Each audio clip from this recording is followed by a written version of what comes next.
and let's just talk about last night. Has there been any progress made as far as bringing the conference together, like cutting a deal?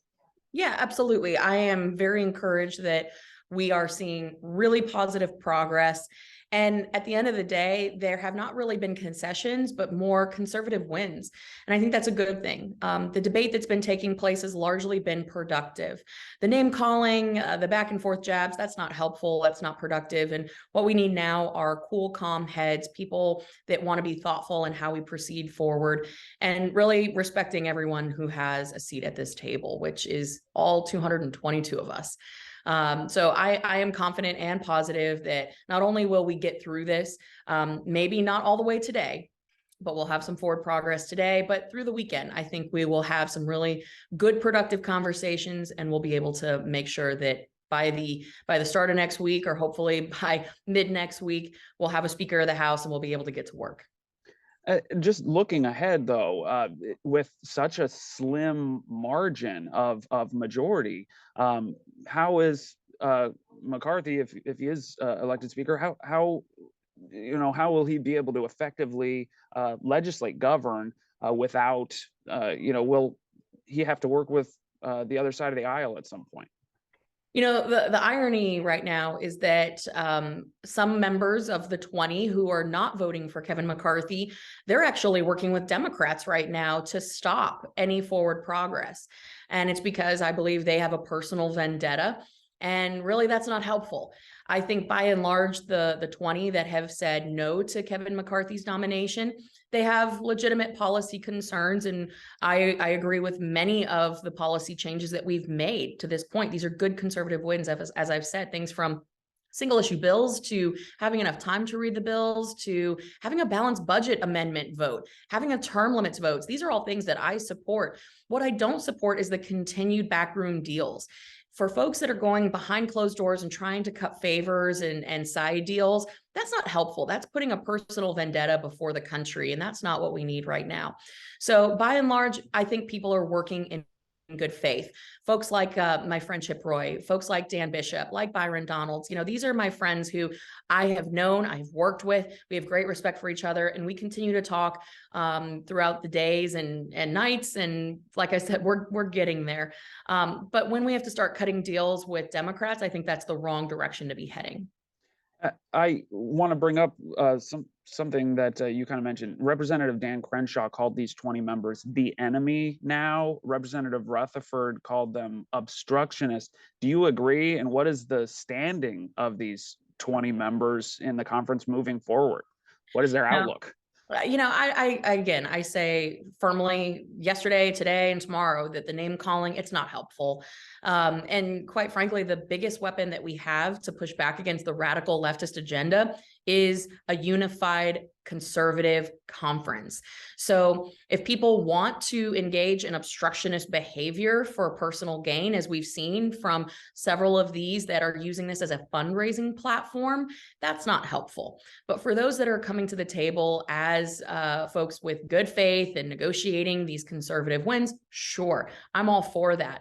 And like I said, there's no need to be, pointing fingers and more than ever, and I cannot stress this enough, more than ever, we've got to have cooler heads prevail. We need people who are going to put the rhetoric aside, get to work, roll up our sleeves, because that's what the American people deserve. My folks back home, they want things done. They don't care about petty personal vendettas. They have real issues that need to be addressed, and that's why they sent me here. And so that's what we're going to continue to work towards, is getting this resolved so we can actually get to work.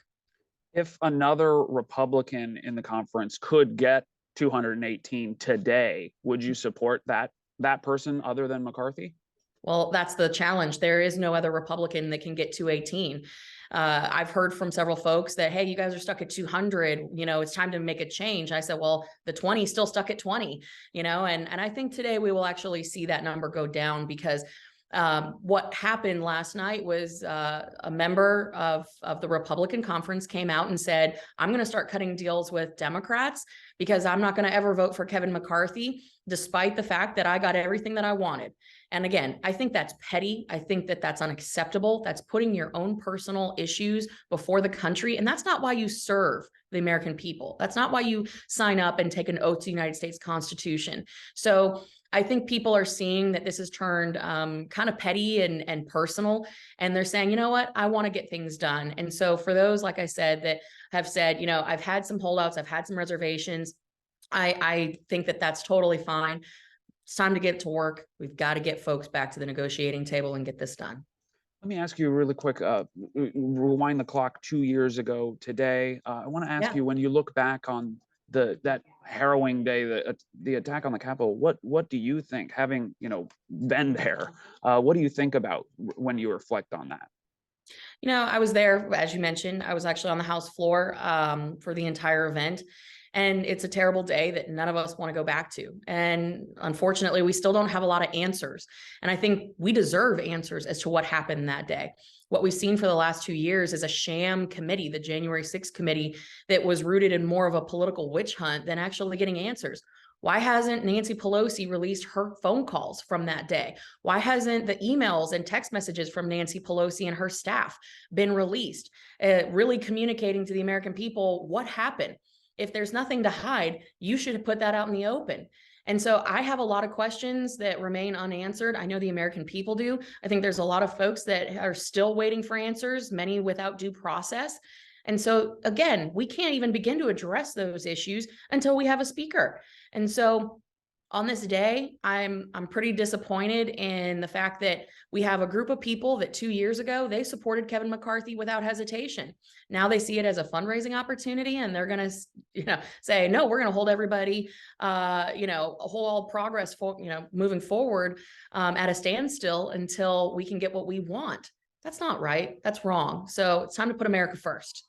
The other kind of backseat story in Congress right now is George Santos. What do you think the conference should do about him? Should he be seated? What do you think should be done about him?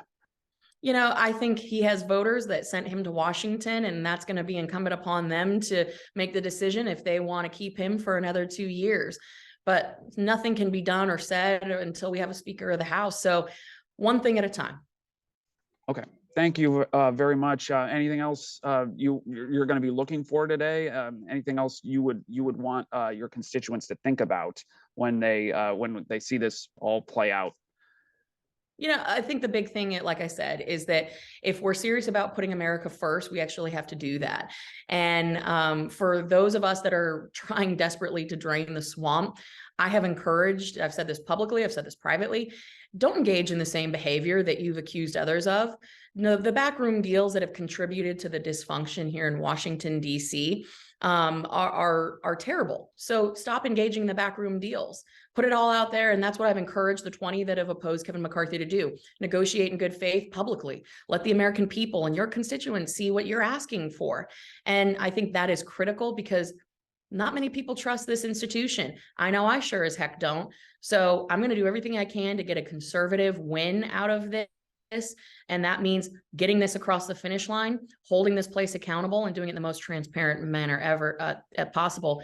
And also, I'd like to say that it's an exciting opportunity that we have, being able to represent North Central Florida, especially since the Gator Nation, we're going to be on track for a comeback that no one's ever seen.